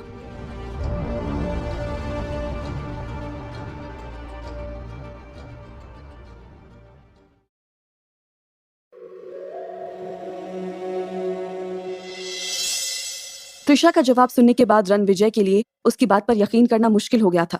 तब उसने हैरानी के साथ पूछा, ओह गॉड, लेकिन तुमने हमसे झूठ क्यों बोला? व्हाई? अगर तुमने हमें पहले ही सच बता दिया होता तो कम से कम हम तुम्हें यहाँ पर कभी नहीं लाते। हम कभी भी तुम्हारे साथ उस तरह की कंडीशन रखने की हिम्मत नहीं करते। What condition? अब रेयांश ने अपनी पलकों को ऊपर किया और नजरों को गड़ाते हुए रणविजय से पूछा। इस पर त्रिशा ने कहा, हाँ, अब बताओ कि तुमने मेरे सामने क्या कंडीशन रखी थी। रणविजय ने हकलाते हुए जवाब दिया, हमने त्रिशा से कहा कि उसे हमारी मिस्ट्रेस बनना होगा। त्रिशा को अंदाजा भी नहीं था कि सच को सुनने के बाद अब रेयांश क्या करने वाला था, क्योंकि उसके कुछ भी समझने से पहले ही रेयांश चलते हुए रणविजय के सामने जाकर खड़ा हो चुका था। ये देखकर त्रिशा को मन ही मन डर लगने लगा था। ओह गॉड, रेयांश को देखकर ऐसा लग रहा है जैसे आज वो इस रणविजय को जिंदा नहीं छोड़ने वाला। पर त्रिशा के कुछ कहने से पहले ही रेयांश के एक ही पंच से रणविजय की नाक टूट चुकी थी और उसका मुंह खून से लाल होने लगा था। ये देखकर डर के मारे त्रिशा के हाथ पैरों ने काम करना बंद कर दिया। आज से पहले त्रिशा ने रेयांश को कभी भी इतने गुस्से में नहीं देखा था। उसकी नसों का सारा खून जैसे जमने लगा था क्योंकि रेयांश पागलों की तरह रणविजय को मारता चला जा रहा था। तेरे दिमाग में त्रिशा के साथ कुछ भी ऐसा करने की बात आई कैसे? बोल, जवाब दे मुझे। बोल नहीं तो आज मैं तेरी चिता यही तैयार कर दूंगा। त्रिशा दौड़कर रेयांश को रोकना चाहती थी पर वो अपनी जगह से हिल भी नहीं पा रही थी। अधीर ने अपने भाई को बचाने की कोशिश की पर रेयांश का एक ही झापड़ खाकर वो दूर जाकर गिर चुका था। तब अधीर ने घबराकर त्रिशा को पुकारते हुए कहा, अब तुम ही कुछ कर सकती हो। अधीर की आवाज सुनकर त्रिशा को जैसे होश आ गया और वो रेयांश को रोकने के लिए पहुंच गई। Stop it Reyansh, stop it. Trisha ने रेयांश की बाहों को पकड़ा और उसे जोर जोर से झंझोर कर रोकने की कोशिश करने लगी, लेकिन रेयांश पर न जाने कैसा भूत सवार हो गया था कि वो रुकने के लिए तैयार ही नहीं था। और जब रेयांश को कहने का कोई फायदा नहीं हुआ तो त्रिशा ने रणविजय को धक्का देकर उसे रेयांश की नजरों के सामने से हटा दिया। रेयांश तो बिना कुछ देखे ही रणविजय को मारता चला जा रहा था, इसलिए जैसे ही उसने रणविजय को पंच मारने के लिए अपना हाथ ऊपर किया तो सामने खड़ी त्रिशा ने खुद को बचाने के लिए डर के मारे अपने चेहरे को ढक लिया, क्योंकि रेयांश ने ध्यान ही नहीं दिया कि इस बार उसके निशाने पर त्रिशा का चेहरा आ गया था। लेकिन फिर जैसे ही उसने त्रिशा को देखा तो हवा में ही अपने हाथ को रोक लिया और त्रिशा का नाम लेकर उसे तेजी से अपनी बाहों में खींच लिया। त्रिशा, तुम बीच में क्यों आई? बस करो रेयांश, बस करो। ये लोग तुम्हारे साथ इतनी नीच हरकत करने के बाद सोच भी कैसे सकते थे? कैसे? रेयांश की आवाज गुस्से से कांप रही थी। ये सुनकर त्रिशा ने रेयांश को अपनी बाहों में जकड़ लिया और धीरे से उससे कहा, I am scared Reyansh, please don't do that, please. Reyansh ने त्रिशा के दोनों गालों को अपने हाथों के बीच रखा और उसे नॉर्मल करने की कोशिश करने लगा। You don't have to be scared Trisha, I am never going to hurt you, never. पर अब त्रिशा को बहुत घबराहट होने लगी थी, इसलिए उसने रेयांश से कहा, please take me home Reyansh, please. Okay okay, Reyansh ने त्रिशा को शांत करते हुए कहा और उसे लेकर बाहर जाने लगा। त्रिशा ने मुड़कर रणविजय के ऊपर नजर डाली। वो अभी भी जमीन पर बेहोश पड़ा था और अधीर त्रिशा और रेयांश को देख रहा था। त्रिशा को रणविजय के लिए काफी बुरा फील हो रहा था, पर जैसे ही उसे ध्यान आया कि उन दोनों भाइयों ने उसके साथ क्या करने की कोशिश की थी तो रणविजय के साथ उसकी सिंपैथी की फीलिंग अपने आप ही गायब हो गई। इसके बाद रेयांश और त्रिशा बिल्डिंग से बाहर निकल गए। बाहर पहुंचकर रेयांश ने कहा, हम उसकी बोट लेकर चलेंगे क्योंकि मेरी बोट डैमेज हो चुकी है। त्रिशा ने पूछा, तो फिर उनका क्या होगा? उन्हें भी तो बोट। लेकिन त्रिशा के अपनी बात पूरी करने से पहले ही रेयांश ने ठंडी नजरों से उसकी तरफ देखते हुए कहा, उन्हें अपना इंतजाम खुद करना होगा। ये सुनकर त्रिशा ने आगे कुछ नहीं कहा और चुपचाप रणविजय और अधीर की बोट में बैठकर दोनों वापस घर की तरफ जाने लगे। इस वक्त त्रिशा दूर तक फैले समंदर के उस नीले पानी को देखकर गहरी सोच में डूब गई थी। त्रिशा मन में सोच रही थी, ये वही जाल है जिसके धागों में मैं जिंदगी भर के लिए फंसने वाली थी। आज अगर रेयांश वहां वक्त पर ना पहुंचता तो अब तक वो दोनों भाई मुझे नोच नोच कर खा चुके होते। इस बात को सोचकर ही त्रिशा की सांसें रुक गई थी। तभी उसे इस तरह से गुमसुम देखकर रेयांश ने उससे पूछा, यू ओके? त्रिशा ने पलटकर रेयांश की तरफ देखा और धीरे से हाँ में अपना सर हिलाते हुए उससे कहा, थैंक यू रेयांश फॉर। लेकिन उसके इस शब्द को पूरा करने से पहले ही रेयांश ने त्रिशा को अपनी बाहों में लेकर उसके होठों पर अपने होठ रखते हुए उसे चुप करा दिया। रेयांश के अचानक ऐसा कुछ भी करने से पहले त्रिशा ने खुद को संभालने की कोशिश की थी, लेकिन फिर उसने अपने आप को उस रिदम में बहने के लिए छोड़ दिया। बीच समंदर की उन ठंडी लहरों के बीच रेयांश और त्रिशा पूरी दुनिया को भूल खुद में खो चुके थे। उस पैशनेट किस के बाद जब वो दोनों एक दूसरे से अलग हुए तो उनके चेहरे पर मुस्कुराहट दिखाई देने लगी। तब रेयांश ने अपनी फोरहेड को त्रिशा के फोरहेड पर टकराते हुए कहा, मैंने तुम्हें 2 ऑप्शन दिए थे, लेकिन मुझे नहीं मालूम था कि तुम किसी तीसरे ऑप्शन को अपने लिए ढूंढ लोगी। मेरे पास उसके अलावा कोई और रास्ता नहीं था। It was either both of you और नन ऑफ यू। त्रिशा ने मुस्कुराते हुए जवाब दिया, आई एम ग्लैड कि मैं वहाँ टाइम पर पहुँच गया। रेयांश ने कहा, पर मुझे अभी तक समझ नहीं आ रहा है कि तुम वहाँ तक पहुँचे कैसे? त्रिशा ने हैरान होकर पूछा। आसान था, आनंद ने मुझे बताया कि तुम कहाँ गई थी और जब मैं वहाँ पहुँचा तो मुझे इन्फॉर्मेशन मिली कि रणविजय और अधीर शहर छोड़कर जा रहे थे। अब उनका एक्स बॉस होने की वजह से मुझे कुछ तो एडवांटेज मिलना ही था। रेयांश ने मुस्कुराते हुए जवाब दिया। इतनी देर में त्रिशा इतनी ज्यादा रिलैक्स हो चुकी थी कि अब वो रेयांश से हंसी मजाक करने के मूड में आ गई थी। त्रिशा ने कहा, बॉस? क्या बात है, सुनकर अच्छा लग रहा है। कभी सोचा नहीं था कि तुम इतने डेंजरस भी हो सकते हो। शक्ल से लगता नहीं कि तुमने कभी किसी के ऊपर रूल भी किया होगा। त्रिशा की बात सुनकर रेयांश ने कहा, बिलीव मी, आज अगर मैं सोच कर देखता हूँ तो मुझे खुद भी यकीन नहीं होता कि मैंने उस वक्त क्या किया था। मैं उस दुनिया में इसलिए पहुँच गया था क्योंकि मैं इस बात को एक्सेप्ट करने के लिए तैयार नहीं था कि आरोही ने मुझे रिजेक्ट कर दिया था। उस ट्रॉमा से बाहर निकलने में मुझे काफ़ी लंबा वक्त लग गया और जब मैं अपनी उस सोच से निकला तो मैंने महसूस किया कि मैं क्या बन चुका था। उसके बाद मैंने तुरंत ही अपने आप को उन लोगों से अलग कर दिया और एक नई जिंदगी शुरू की। सच जानने के बाद त्रिशा ने कहा, आई एम हैप्पी दैट। पर उसके इस बात को पूरा करने से पहले ही अचानक कहीं से एक बुलेट आकर उसकी बाहों को छूते हुए निकल गई। रेयांश के कुछ भी समझने या करने से पहले ही त्रिशा लड़खड़ाकर समंदर के पानी में गिर चुकी थी। आह! मुझे बचाओ रेयांश! त्रिशा को पानी में डूबते देखकर चीखते हुए रेयांश ने अपनी गन निकाली और बिना देखे उस डायरेक्शन में फायर कर दिया जिधर से गोली आकर त्रिशा को लगी थी। वो गोली अधीर ने किनारे पर खड़े होकर त्रिशा के ऊपर चलाई थी, लेकिन रेयांश का निशाना भी इतना अचूक था कि उसके गन से निकली बुलेट सीधा जाकर अधीर के माथे के बीचों बीच लगी थी और फिर वो बिना कुछ बोले ही वहीं रेत पर गिरकर ढेर हो गया। इसके बाद रेयांश ने जरा भी देर नहीं लगाई और त्रिशा को बचाने के लिए खुद भी पानी में कूद गया। पानी की गहराई तो रियांश को भी मालूम नहीं थी, लेकिन उसे हर हाल में त्रिशा को सही सलामत बचाकर बाहर लाना था।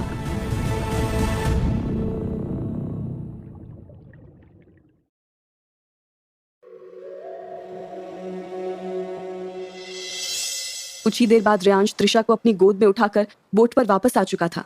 गहरे पानी में कूदने के कारण हालत तो उसकी भी खराब थी, पर इस वक्त उसे खुद से ज्यादा त्रिशा की फिक्र हो रही थी। इसलिए त्रिशा को धीरे से लेटाने के बाद वो उसे थपकियां देकर उठाने की कोशिश करने लगा। त्रिशा, त्रिशा, आंखें खोलो त्रिशा, उठो। इतनी देर में उसने त्रिशा के पेट से काफी पानी भी निकाल दिया था, पर उसकी आंखें अभी भी बंद ही थी। रियांश प्यार से उसके बालों में हाथ फेरते हुए उसे आवाज लगाने लगा, त्रिशा। ये कहकर रियांश ने त्रिशा के माथे पर हल्के से अपने होठ लगा दिए। पता नहीं ये रियांश के होठों के चूमने का असर था या फिर उसकी तड़पती आवाज की कशिश की अब त्रिशा की उंगलियों में हल्की हल्की हरकत होनी शुरू हो गई थी और उसकी पलकें भी फड़फड़ाने लगी। ये देखकर रियांश ने एक्साइटेड होकर कहा, त्रिशा। त्रिशा को अपने सामने बैठे रियांश की धुंधली धुंधली तस्वीर दिखाई दे रही थी। उसने धीरे से अपने हाथों से रियांश के हाथों को पकड़ा और उन्हें अपने बालों पर ही टिका दिया। ये देखकर रियांश ने उससे पूछा, अब तुम कैसी हो त्रिशा? रियांश की आवाज में त्रिशा के लिए चिंता नजर आ रही थी। त्रिशा ने धीरे से कहा, मैं ठीक हूँ। ये कहकर उसने उठने की कोशिश की। तभी उसकी नजर चारों तरफ चली गई और उसने रियांश से पूछा, हम कहाँ हैं रियांश? हम बोट के कंपार्टमेंट के अंदर हैं। रियांश ने खड़े होते हुए जवाब दिया। ये सुनकर त्रिशा ने हैरानी के साथ पूछा, तो क्या हम अभी भी बोट पर ही हैं? इस सवाल के साथ ही अब त्रिशा भी उठकर खड़ी हो गई थी, पर अपने हाथों पर पट्टी बंधी होने का कारण उसे समझ नहीं आ रहा था। इसलिए उसकी खामोशी को समझते हुए रियांश ने बताया, लकीली वो बुलेट बस तुम्हारी बाहों को छूती हुई निकल गई और तुम्हें ज्यादा चोट भी नहीं लगी। अब त्रिशा ने अपने दिमाग पर जोर डालकर सब कुछ याद करने की कोशिश की। I had fallen into sea, isn't it?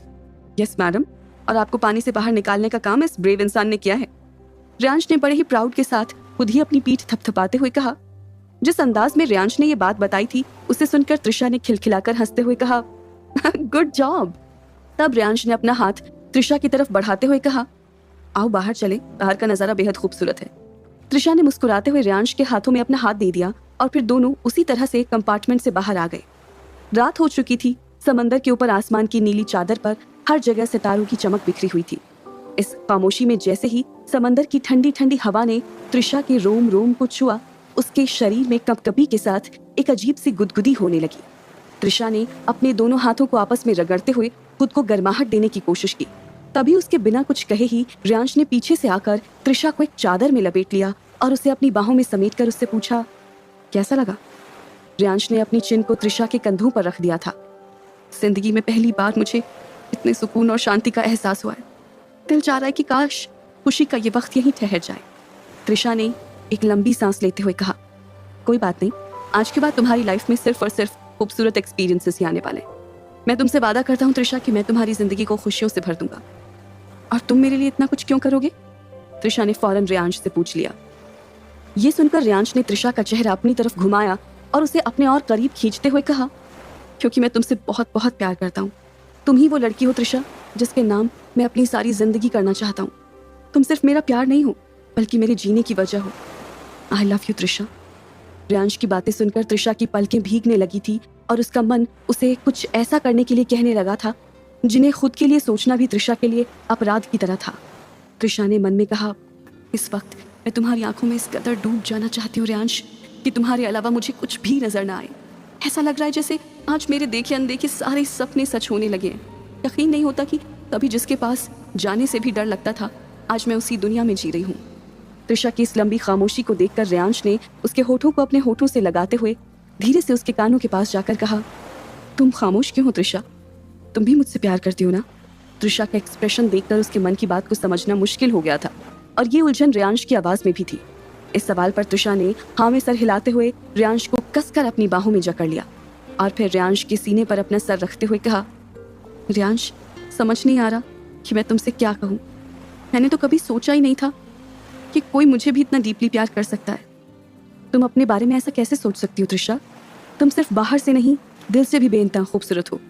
यकीन मानो, सारी दुनिया घूमने के बाद भी मैंने आज तक तुम्हारी जैसी दूसरी लड़की नहीं देखी। रियांश ने त्रिशा की आंखों में झांकते हुए उससे कहा। एक दूसरे से अपने प्यार का इजहार करने के बाद अब वो दोनों एक ही चादर में लिपटकर वहीं पर लेट गए थे। उसी तरह से रहते रहते पता ही नहीं चला कि कब उनकी बोट किनारे पर पहुंच गई थी। रियांश ने पहले से ही गाड़ी मंगवा ली थी, इसलिए जैसे ही त्रिशा और रियांश बाहर निकले तो अपने सामने लंबी सी आलीशान कार को देखकर त्रिशा मुस्कुराने लगी। लेकिन उसके आगे बढ़ने से पहले ही रियांश ने आगे बढ़कर उसके लिए गाड़ी का दरवाजा खोल दिया और त्रिशा बिना कुछ कहे मुस्कुराते हुए अंदर जाकर बैठ गई। सारे रास्ते रियांश और त्रिशा खामोश थे, पर दोनों ने एक दूसरे के हाथों को मजबूती के साथ पकड़ा हुआ था। और फिर जैसे ही गाड़ी घर के सामने जाकर रुकी तो त्रिशा ने एक्साइटेड होकर कहा, अब मैं आदि से मिलने के लिए और इंतजार नहीं कर सकती। रियांश ने अभी तक त्रिशा को आदि के बारे में कुछ नहीं बताया था, इसलिए त्रिशा सबसे पहले आदि से मिलना चाहती थी। और तभी रियांश ने उसके पीछे पीछे चलते हुए कहा, पहले तुम रेडी हो जाओ त्रिशा, फिर आदि से मिल लेना। ये तुमने बिल्कुल ठीक कहा, मैं बस यूं गई और यूं तैयार होकर आई। ये कहकर त्रिशा सीढ़ियों पर भागती हुई जाने लगी, पर उसे तो मालूम ही नहीं था कि उसका रूम कौन सा था, इसलिए वो रियांश के पास वापस लौट कर आ गई। अब क्या हुआ? रियांश ने पूछा। धीरे बोलो, अगर आदि ने हमारी आवाज सुन ली तो वो भागकर यहाँ आ जाएगा। त्रिशा ने रियांश के होठों पर अपनी उंगली रखते हुए कहा, मैं तो तुमसे सिर्फ ये पूछने के लिए आई थी कि मेरे कपड़े और मेरा रूम कहाँ है। उस तरफ रियांश ने फुसफुसाते हुए त्रिशा को दाईं तरफ इशारा करते हुए कहा। रियांश के बताते ही त्रिशा उस ओर जाने लगी। रियांश भी उसके पीछे पीछे ही चल रहा था और जैसे ही दोनों कमरे में पहुंचे, रियांश ने अंदर से दरवाजा बंद कर दिया और त्रिशा को देखते हुए कहा, मुझे तुमसे कुछ कहना है। लेकिन इसके बाद रियांश के शब्द उसके गले में ही अटक कर रह गए, क्योंकि कमरे में घुसते ही त्रिशा ने अपना जैकेट निकालकर बिस्तर पर फेंक दिया था और अब उसके क्रॉप टॉप की वजह से उसकी गोरी कमर साफ साफ नजर आने लगी थी। रियांश की आवाज सुनकर त्रिशा ने चौंकते हुए कहा, हाँ मैं सुन रही हूँ। लेकिन ऐसा लग रहा था जैसे रियांश ने त्रिशा की बात सुनी ही नहीं थी। तब त्रिशा ने उसके पास जाकर उसकी आंखों के सामने अपनी हथेलियों को हिलाया और कहा, कहाँ खो गए रियांश? लेकिन अब त्रिशा की नजर भी रियांश की बढ़ी हुई सांसों की तरफ जा चुकी थी, इसलिए वो भी इसके आगे कुछ नहीं बोल पाई। तभी त्रिशा के हाथों से उसका पर्स नीचे गिर गया। रियांश और त्रिशा दोनों एक साथ उसे उठाने के लिए नीचे की तरफ झुके, लेकिन आधे रास्ते तक पहुंचते पहुंचते उनके सर आपस में टकरा गए। एक दूसरे की आंखों में देखते हुए उठने के कारण पहले उनके होठ मिले और फिर त्रिशा लड़खड़ाते हुए गिरने लगी। लेकिन उसके झुकने से पहले ही रियांश ने उसकी कमर को पकड़कर उसे अपनी तरफ खींच लिया और एक बार फिर से उनके होठ आपस में चिपकने लगे थे। काफी देर तक उसी तरह से रहने के बाद दोनों ही अपने आप को रोक नहीं पाए और एक दूसरे को बेतहाशा चूमना शुरू कर दिया। रियांश ने त्रिशा को दीवार के सहारे ले जाकर खड़ा कर दिया और उसके दोनों हाथों को ऊपर करके अपने एक हाथ से बांध दिया। त्रिशा ने भी रियांश को कुछ करने से नहीं रोका। रियांश पागलों की तरह त्रिशा को किस करता चला जा रहा था और त्रिशा ने अपनी आंखें बंद की हुई थी। तभी उसके मुंह से एक बेहद सिडक्टिव आवाज निकली, रियांश। अपना नाम सुनकर पता नहीं रियांश को क्या हुआ कि एकाएक ही उसने अपनी फीलिंग्स पर फुल स्टॉप लगा दिया और झटके से त्रिशा को छोड़कर उससे दूर हो गया।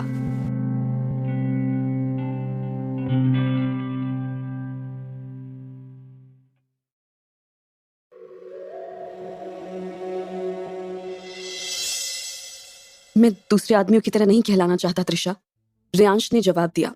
त्रिशा को ऐसा लगा कि अभी अभी जो भी कुछ उसने सुना वो सच नहीं हो सकता था, इसलिए उसने आंखों को चौड़ा करके पूछा, व्हाट? तब रियांश ने उसे समझाते हुए कहा, मैं हमारी शादी से पहले कुछ भी नहीं करना चाहता त्रिशा। मैं जानता हूँ कि हमारा ये प्यार हमें काफी मुश्किलों से हासिल हुआ है, पर फिर भी मैं तब तक तुम्हारे साथ फिजिकली इन्वॉल्व नहीं हो सकता जब तक कि हम एक दूसरे के साथ साथ फेरे न ले लें। रियांश का जवाब सुनकर त्रिशा उसका चेहरा देखती ही रह गई। उसने मन में सोचा, क्या ये सच बोल रहा है? क्या ये वाकई में सीरियस है? आज तक जितने भी मर्दों से मैं मिली सब के सब सीधा मुझे अपने बिस्तर पर ले जाना चाहते थे, लेकिन रियांश ये उन सब से अलग है। इसने मेरे साथ कुछ भी सिर्फ इसलिए नहीं किया क्योंकि इसे मेरे शरीर से ज्यादा मेरी चाहत है। त्रिशा से अब खुद को रोका नहीं गया और उसने दौड़कर रियांश को गले से लगा लिया। वो उसके सीने से चिपकी हुई थी। रियांश की बात सुनकर त्रिशा की आंखों में आंसू आ गए थे।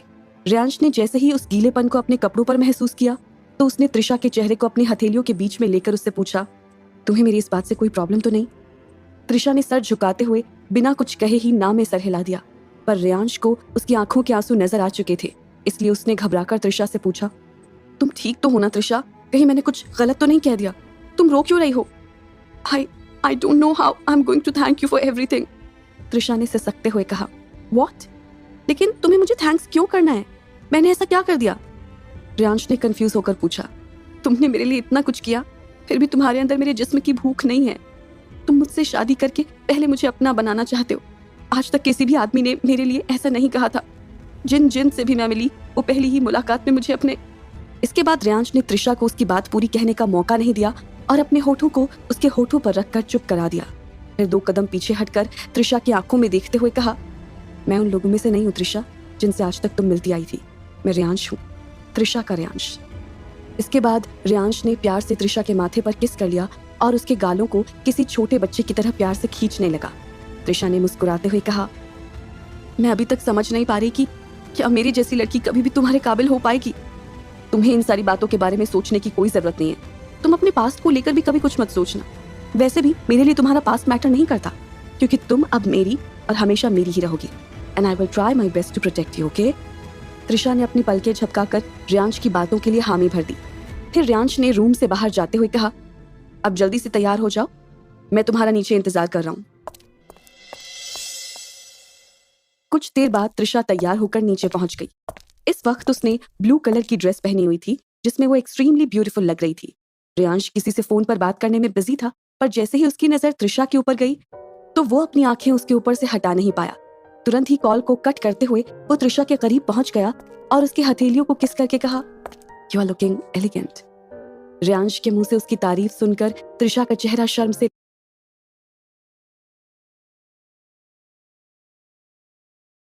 फिर अपने बालों को पीछे करते हुए उसने धीरे से जवाब दिया, थैंक यू। इसके बाद रियांश ने त्रिशा को बाहर की तरफ ले जाते हुए कहा, अब सबसे पहले हमें कहीं पहुंचना है, लेकिन हम जा कहाँ रहे हैं? और आदि और आनंद कहाँ हैं? त्रिशा ने उससे पूछा। पहले तुम चलो तो मेरे साथ, थोड़ी देर में सब पता चल जाएगा, रियांश ने कहा। लेकिन त्रिशा अभी भी कंफ्यूज थी, इसलिए कार में बैठते ही उसने एक बार फिर से रियांश से पूछा, अब तो बता दो कि तुम मुझे कहाँ लेकर जा रहे हो? उससे अपनी क्यूरियोसिटी को छुपाया नहीं जा रहा था। तब रियांश ने उसे बताया, हम हॉस्पिटल जा रहे हैं। हॉस्पिटल का नाम सुनकर त्रिशा की धड़कनें थम सी गई। क्या? लेकिन क्यों? आनंद और आदि ठीक तो है ना? घबराहट के मारे त्रिशा ने एक ही सांस में सवालों की झड़ी लगा दी थी। आदि के पैरों में चोट लग गई है, रियांश ने कार ड्राइव करते करते त्रिशा को बताया। ये सुनकर त्रिशा के जैसे होश ही उड़ गए थे। ये क्या कह रहे हो तुम? ये सब कैसे हुआ और कब हुआ? रियांश ने सामने की तरफ देखते हुए जवाब दिया, कल। ये सुनकर त्रिशा ने रियांश से नाराजगी के साथ कहा, आदि को कल चोट लगी थी और तुम मुझे ये सब अब बता रहे हो? तब रियांश ने त्रिशा को शांत करते हुए कहा, calm down Trisha, he is all right, he has just. लेकिन त्रिशा ने गुस्से से रियांश की बात बीच में ही काट दी। आदि के पैरों में चोट लग गई है और तुम मुझे शांत रहने के लिए कह रहे हो? तुम ऐसा सोच भी कैसे सकते हो? मैंने तुमसे आदि का ध्यान रखने के लिए कहा था, लेकिन तुम इतना छोटा सा काम भी नहीं कर पाए। सच में मुझे तुमसे बहुत डिसअपॉइंटमेंट फील हो रही है। त्रिशा ने चौड़ी आंखों से दोनों हाथों को फोल्ड करके रियांश को डांटते हुए कहा। अब हैरान होने की बारी रियांश की थी। क्या कहा तुमने? तुमने मुझसे आदि का ध्यान रखने के लिए कहा था, और ये बात तुमने मुझे कब बोली थी? सच में मुझे याद नहीं है कि तुमने मुझसे कभी भी ऐसा कुछ कहा था। ये कहकर रियांश ने अपने दिमाग पर जोर देने की कोशिश की, लेकिन त्रिशा के पास भी अपने तर्क थे। जब तुम सो रहे थे उस वक्त मुझे निकलना था और मैं तुम्हारे पास आई थी। मैंने तुमसे आई लव यू कहा और जैसे ही त्रिशा के मुंह से ये बात निकली तो झेपते हुए उसने अपनी नजरों को खिड़की से बाहर की तरफ कर लिया और मन ही मन मुस्कुराने लगी। पर हाँ, आदि का ध्यान रखने वाली बात अधूरी रह गई थी। लेकिन रियांश तो अभी भी उसी मामले में उलझा हुआ था, इसलिए त्रिशा ने अभी अभी जो कुछ भी कहा उसने उसकी तरफ ध्यान न देकर झुंझुलाते हुए उससे कहा, what the hello Trisha, what is wrong with you? तुमने मुझे आदि का ध्यान रखने के लिए तब कहा जब मैं सो रहा था, और तुम्हें लगा कि नींद में मैं तुम्हारी किसी भी बात को सुन पाऊंगा। लेकिन त्रिशा के ऊपर रियांश के कुछ भी कहने का फर्क नहीं पड़ा था। मैं ये सब कुछ नहीं जानती। मैंने तुमसे कहा था और तुम्हें आदि का ध्यान रखना चाहिए था, खास करके तब जब मैं उसके पास नहीं थी, पर तुमने अपना काम ठीक से नहीं किया। त्रिशा ने एक झटके में अपना फैसला सुना दिया और अब रियांश को समझ आ गया था कि इस बात पर त्रिशा के साथ बहस करने का कोई फायदा नहीं था, इसलिए आखिर में उसने ही अपने हथियार डाल दिए। Okay okay, it was my mistake. क्या अब तुम 2 मिनट के लिए चुप होकर मेरी बात सुन सकती हो कि मैं तुम्हें क्या बताना चाहता हूँ? असल में रियांश त्रिशा को एक्सप्लेन करना चाह रहा था कि आदि के पैरों में चोट कैसे लगी थी, लेकिन त्रिशा का मूड खराब हो चुका था, इसलिए उसने रियांश की कोई भी बात सुनने से इनकार कर दिया।